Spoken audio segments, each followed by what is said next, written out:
In nomine Patris et Filii et Spiritus Sancti. Amen. Shalom, salve, saudara-saudari, fratres carissimi, te iterum fidere Patris Allegro, veritas liberabit vos.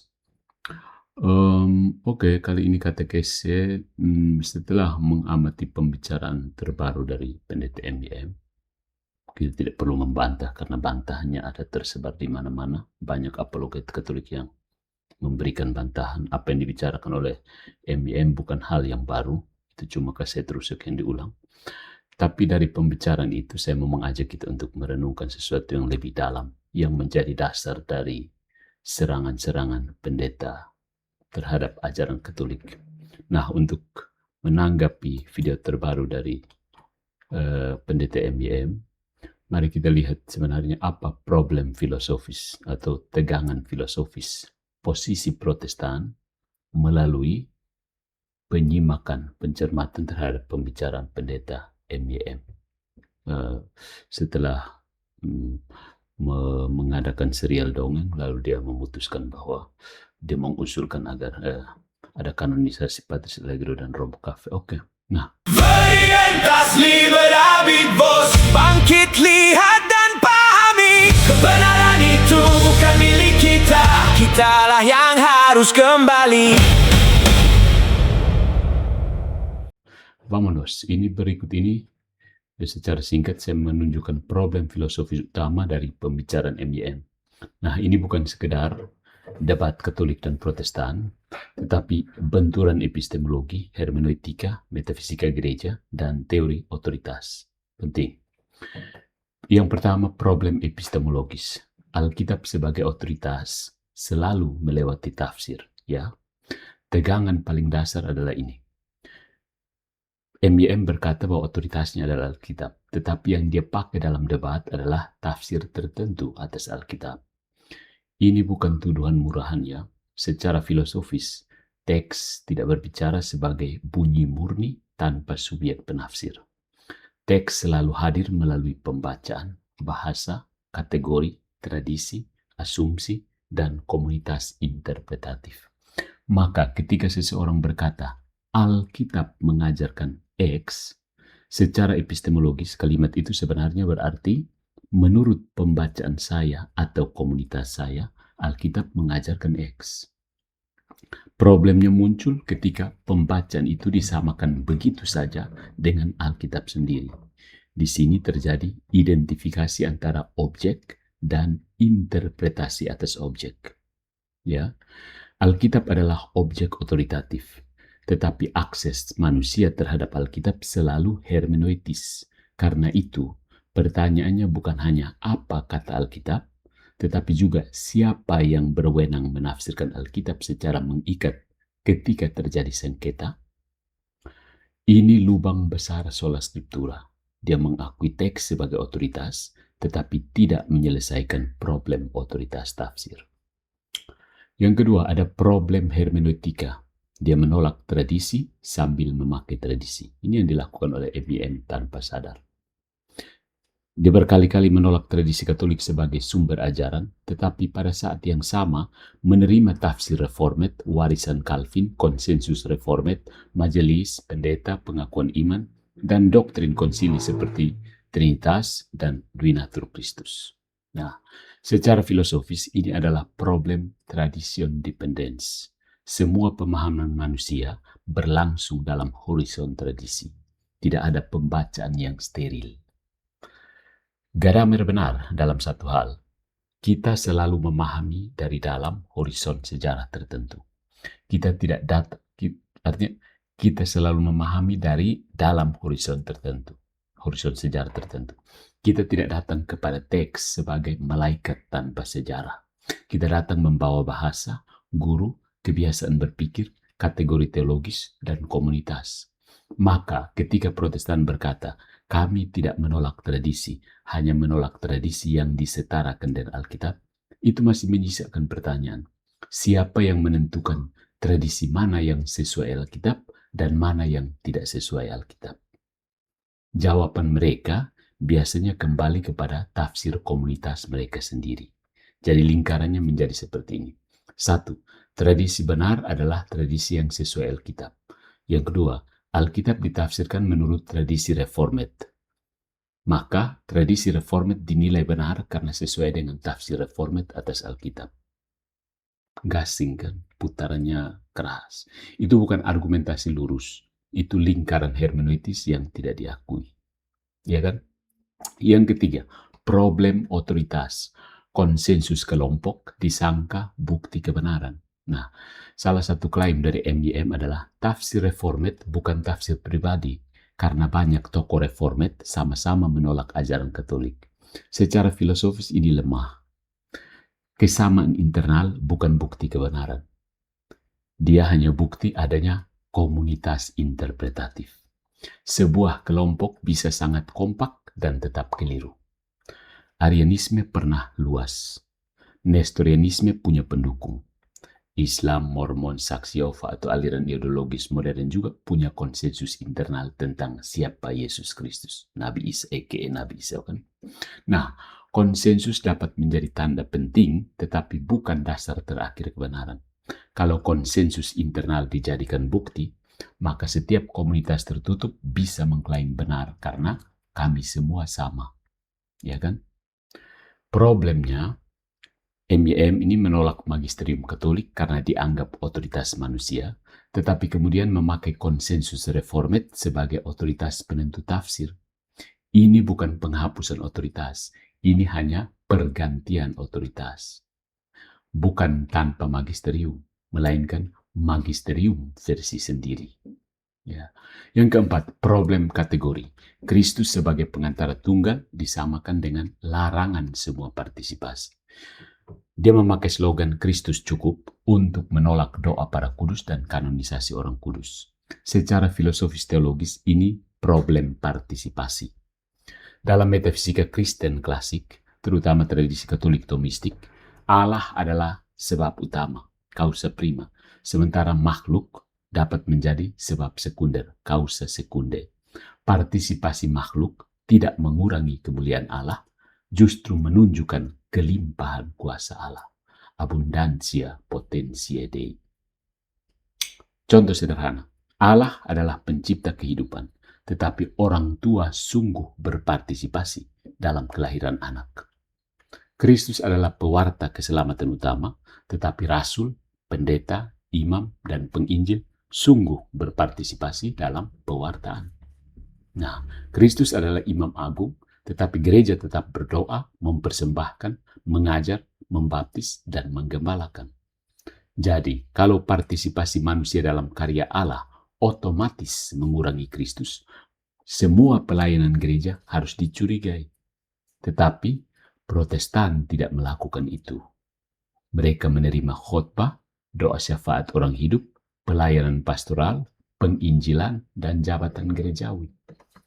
Jadi, masalahnya bukan partisipasi. Masalahnya adalah partisipasi yang dikembangkan Katolik, bukan? Ya.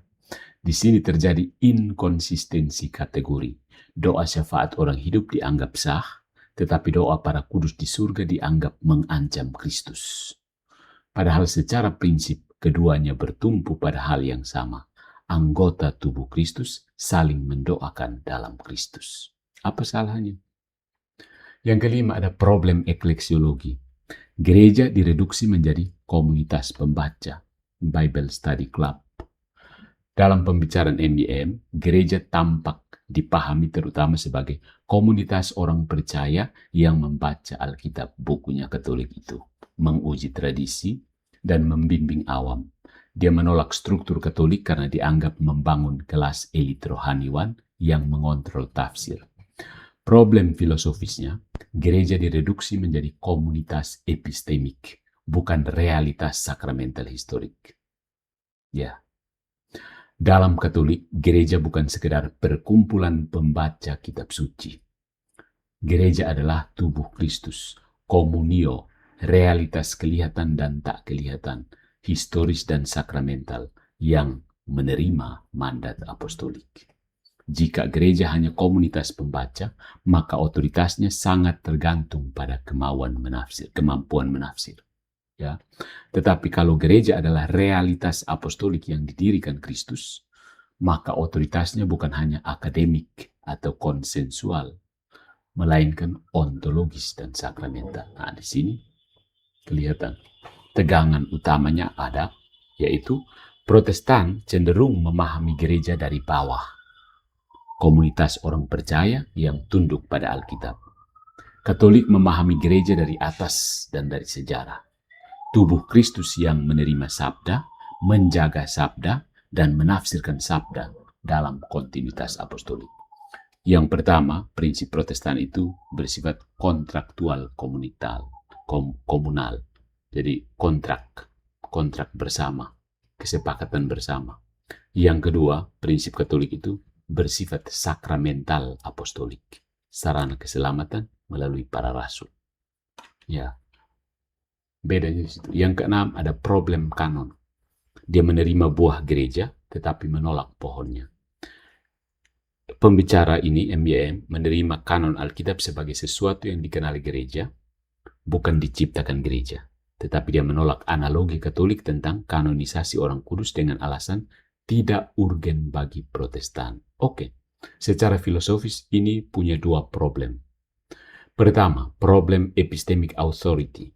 Kalau gereja dapat mengenali mana tulisan yang diilhami Allah, mengapa secara prinsip gereja tidak dapat mengenali buah rahmat Allah dalam hidup orang kudus? Tentu objeknya berbeda, kitab suci dan pribadi kudus tidak berada pada level yang sama. Tetapi prinsip epistemiknya serupa, mirip. Gereja tidak menciptakan realitas, gereja mengenali dan menyatakannya. Itu prinsip kanonisasi. Kedua, dia menggeser isu dari kebenaran objektif ke urgensi subjektif. Nah, MYM berkata, kami tidak butuh kanonisasi santo, tetapi kami tidak butuh bukan argumen ontologis. Itu hanya pernyataan psikologis atau ya pernyataan denominasi, preferensi denominasi. Seorang ateis juga bisa berkata, saya tidak butuh kanon Alkitab, tetapi itu tidak membatalkan kanon Alkitab, bukan? Jadi pertanyaan yang tepat bukan apakah Protestan merasa butuh, melainkan apakah gereja mempunyai otoritas untuk mengenali kekudusan sebagai buah rahmat Allah? Itu pertanyaan yang tidak dia jawab. Yang ketujuh, problem metafisika kekudusan. Kekudusan dipersempit menjadi status abstrak. Di balik penolakannya terhadap santo santa, tampak asumsi bahwa kekudusan cukup dimengerti sebagai status umum orang percaya di dalam Kristus. Maka tidak perlu ada pengakuan publik terhadap pribadi tertentu sebagai teladan kekudusan. Tetapi dalam Katolik, kekudusan bukan hanya status forensik atau label umum. Kekudusan juga merupakan transformasi ontologis oleh rahmat. Rahmat tidak hanya menutupi manusia, rahmat menyembuhkan, mengangkat, dan menyempurnakan manusia. Gratia perficit naturam. Di sini tampak perbedaan antropologis dan metafisis. Dalam banyak model Protestan, tekanan jatuh pada pembenaran dan kecukupan Kristus secara eksternal forensik dari luar. Ya, dalam Katolik, rahmat Kristus sungguh bekerja secara partisipatif dan transformatif dalam diri manusia. Maka orang kudus penting karena mereka adalah bukti bahwa rahmat tidak berhenti sebagai deklarasi hukum. Rahmat menjadi bentuk hidup. Dia menjadi kesabaran, kemurnian, keberanian, kasih, askese, pelayanan, darah martir, dan kesetiaan harian. Itu kekudusan dalam arti yang inkarnasional. Ya, kekudusan mengambil bentuk inkarnasi. Bukan kekudusan ide abstrak. Kekudusan bukan hanya status. Kekudusan adalah bentuk keberadaan. Ya. Nah, problem berikutnya lagi. Kedelapan, problem reduksi fungsional. Orang kudus hanya dilihat sebagai mediator tambahan. MYM memahami kanonisasi santo terutama sebagai sarana agar orang Katolik punya juru syafaat tambahan. Ini sebenarnya reduktif. Dalam Katolik, orang kudus tidak hanya berfungsi sebagai pendoa syafaat. Mereka juga saksi konkret dari karya rahmat. Model imitasi Kristus. Tanda eskatologis bahwa tujuan manusia adalah persatuan dengan Allah. anggota tubuh Kristus yang tetap hidup dalam Allah, dan bukti historis bahwa Injil dapat dihidupi secara radikal mendasar. Itu bukti. Jadi, kalau santo hanya dipahami sebagai perantara tambahan, seluruh horizon Katolik sudah dipersempit sejak awal. Itu seperti menilai katedral hanya sebagai tempat berteduh dari hujan. Tidak salah seluruhnya, tetapi miskin secara makna. Masih ada lagi problem lainnya, problem nominalisme tersembunyi, yang tidak eksplisit dianggap tidak real, tidak nyata. Ada kecenderungan positivisme biblis, yang tidak tertulis secara eksplisit dalam bentuk proposisi langsung, dianggap tidak punya legitimasi. Ini dekat dengan problem nominalisme dan positivisme tekstual. Realitas iman dipersempit menjadi unit-unit pernyataan eksplisit. Padahal iman Kristen historis selalu berpikir secara sintetik. Kitab suci, liturgi, tradisi, kesaksian martir, konsili, doa gereja, dan kehidupan kudus membentuk satu organisme. Katolik berpikir secara organik. Protestan polemis sering berpikir secara atomistik. Yang pertama, Katolik itu melihat pohon, akar, batang, cabang, daun, bunga, buah. Yang kedua, Protestan memetik ayat seperti memetik batu dari sungai. Lalu bertanya, mengapa Katolik berbicara tentang hutan? Nggak nyambung ya. Masih ada problem ke-10, problem performatif. Dia menolak otoritas mengikat, tetapi berbicara secara mengikat. Bayangkan inkonsistensi Protestantisme. Memang tidak sengaja, tapi mau bilang apa? Sistemnya sudah seperti itu. Secara performatif, ada kontradiksi menarik dari pembicaraan MBM atau Protestan pada umumnya. Dia menolak magisterium Katolik karena dianggap mengikat tafsir, tetapi dalam praktik polemiknya, ia berbicara dengan nada mengikat. Katolik salah, devosi salah, kanonisasi tidak perlu, doa para kudus nonsens, tafsir reformat benar, tradisi reformat sesuai Alkitab. Pertanyaannya, atas dasar apa klaim-klaim itu mengikat orang di luar komunitas reformat? Kalau jawabannya Alkitab, kita kembali ke problem awal. Alkitab menurut tafsir siapa? Kalau jawabannya tafsir reformat yang sesuai Alkitab, maka itu sudah menjadi magisterium alternatif. Jadi problemnya bukan apakah ada otoritas mengikat, pasti ada. Problemnya, apakah otoritas itu diakui secara jujur atau disamarkan sebagai Alkitab saja? Ya, hati-hati. Nah, kita rumuskan inti tegangan filosofis dalam posisi Protestan sebagaimana muncul dalam pembicaraan pendeta MYM. Kalau dipadatkan, pembicaraannya yang bertujuan lebih ke mengolok-olok orang-orang Katolik, itu memperlihatkan 10 tegangan besar posisi Protestan.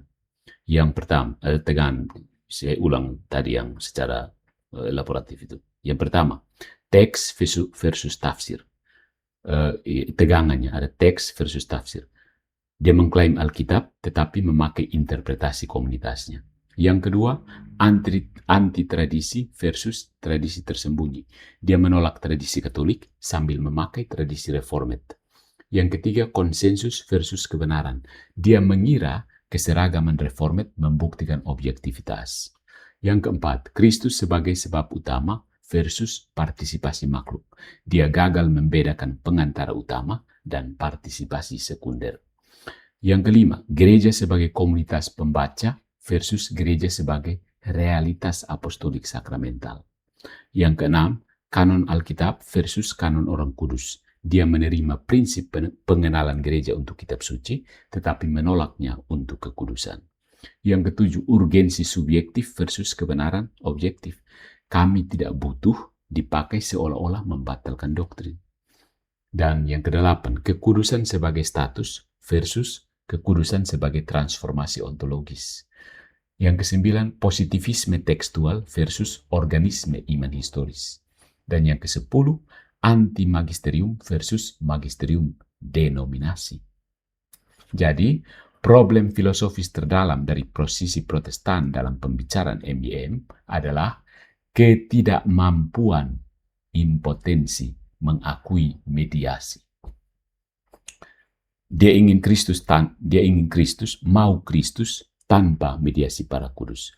Mau Alkitab tanpa mediasi gereja.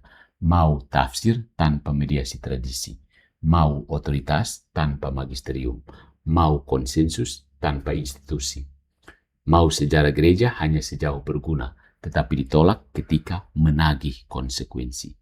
Padahal iman Kristen dari awal adalah iman yang dimediasikan. Sabda menjadi daging, rahmat memakai sakramen, Injil memakai rasul, kitab suci lahir dalam gereja, dan kekudusan tampak dalam tubuh manusia yang konkret. Disitulah Katolik lebih realistis secara metafisik. Katolik tidak malu pada mediasi, karena Allah sendiri memilih mediasi tertinggi, yaitu inkarnasi. Protestan polemis sering ingin terobsesi langsung kepada Allah, langsung kepada Kristus, langsung kepada Alkitab. Kedengarannya salah, tapi secara filosofis itu beresiko menjadi spiritualisme abstrak. Ingin buah tanpa pohon, mau sabda tanpa tubuh, mau kitab tanpa gereja, mau Kristus tanpa komunio. Dan itu bukan lagi kesederhanaan Injil. Itu metafisika amputasi. Ya. So, problemnya ada di situ. Posisi Protestan memang tidak bisa diselamatkan.